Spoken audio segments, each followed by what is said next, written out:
नमस्कार।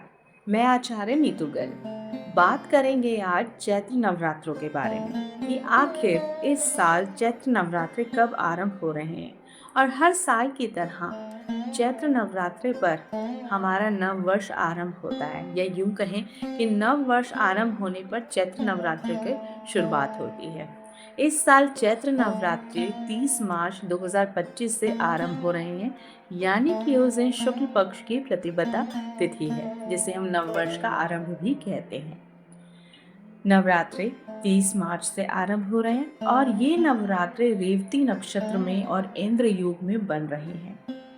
इस बार नवरात्रों की बड़ी खूबसूरत बात यह है कि इस बार के नवरात्रि जो आरंभ है वो रविवार के दिन से है, यानी कि माँ दुर्गा इस बार हाथी पर सवार होकर आएंगी। यानी कि हाथी पर सवार होने का मतलब है सुख, शांति, समृद्धि का प्रतीक इसे माना जाता है। तो इस बार के नवरात्रि हम सभी को बहुत ही ज्यादा सुख, समृद्धि और शांति प्रदान करेंगे। अब जानते हैं कि आखिर नवरात्रि में घट स्थापना का मुहूर्त कब होगा।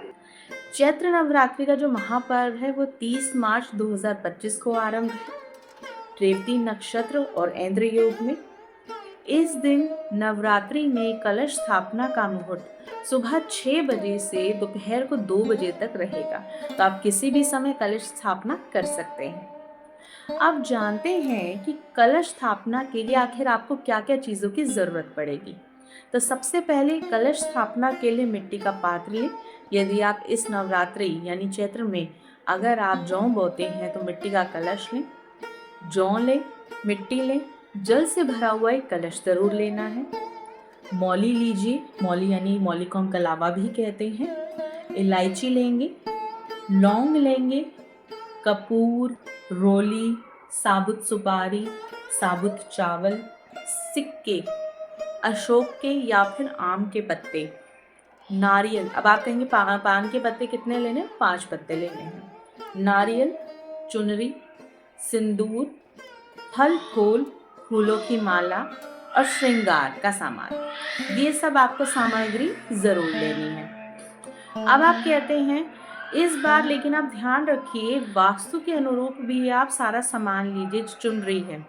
जैसे मान लीजिए कि अगर आपका मंदिर नॉर्थ ईस्ट यानी कि ईशान कोण में स्थापित है तो आप ब्लू रंग लें या सफ़ेद रंग लें, क्योंकि शून्यता का प्रतीक है।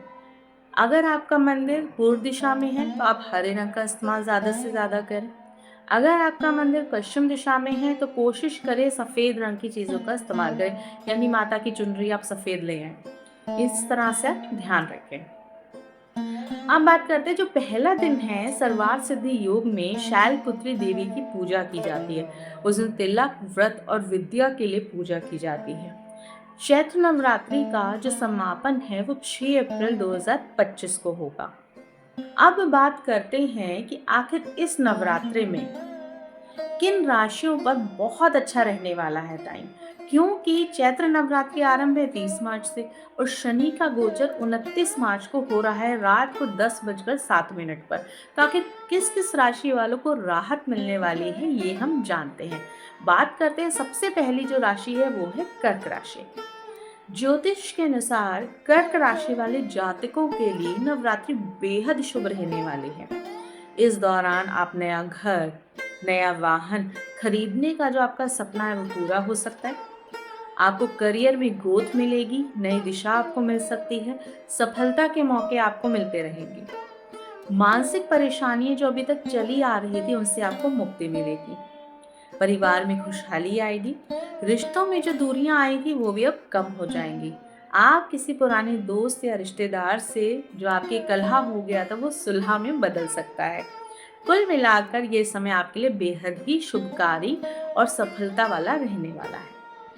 अब बात करते हैं कन्या राशि की। कन्या राशि के जातकों के लिए भी चैत्र नवरात्रि खुशियां लेकर आने वाला है। इस दौरान इस राशि के जातकों को आर्थिक लाभ होने की पूरी संभावना है। अगर आपने कोई निवेश किया हुआ है तो उससे आपको अच्छा खासा मुनाफा मिल सकता है। समाज में आपकी इज्जत और मान सम्मान बढ़ेगा, आपकी पहचान बढ़ेगी। परिवार में भी कोई खुशखबरी आपको सुनने को मिल सकती है। हो सकता है इस दौरान आप किसी भौतिक चीज़ों पर खर्चा करें, कोई बड़ी धनराशि भी आपके हाथ लग सकती है। तो इसका मतलब कन्या राशि वालों के लिए चैत्र नवरात्र बेहद ही लाभकारी होने वाले हैं। अब बात करते हैं तुला राशि की। अगर अभी तक आप पैसों की तंगी से जूझ रहे थे, तो अब आप मज़े करिए। ये तंगी आपकी दूर होने वाली है। आपको आर्थिक लाभ होने वाला है। नए स्रोतों से धन लाभ होंगे। नौकरी करने वालों को प्रमोशन मिलने के योग बने हुए हैं। घर में भी कोई शुभ कार्य हो सकता है, जिससे परिवार में खुशियां आएंगी। माँ दुर्गा की कृपा से आपका आत्मविश्वास बढ़ेगा, जिससे हर काम में आपको सफलता मिलेगी। पुरानी मानसिक परेशानियों से छुटकारा मिल सकता है। आप खुद ऊर्जा से भरपूर बने रहेंगे। तो तुला राशि वालों के लिए भी ये समय बहुत लाभकारी है। अब बात करते हैं मकर राशि की, जिनकी साढ़े साथी खत्म होने वाली है। मकर राशि वाले जातकों को इस नवरात्रि करियर में बहुत बड़ी सफलता मिलेगी। जो लोग बिजनेस कर रहे हैं, नौकरी में परेशान थे, अब उन्हें राहत मिल सकती है। आपके करीबी लोग मददगार साबित होंगे। नए अवसर मिल सकते हैं आपको। यात्राओं से भी लाभ मिलने की संभावना है। शादीशुदा लोगों के लिए बहुत खास समय है, खुशियां लेकर आएगा। जो लोग नौकरी की तलाश में हैं, उन्हें मनचाही जॉब मिलेगी। आप किसी धार्मिक आयोजनों में भी हिस्सा ले सकते हैं। तो कुल मिलाकर मकर राशि वालों की जो साढ़े साथी थी वो खत्म हो गई है।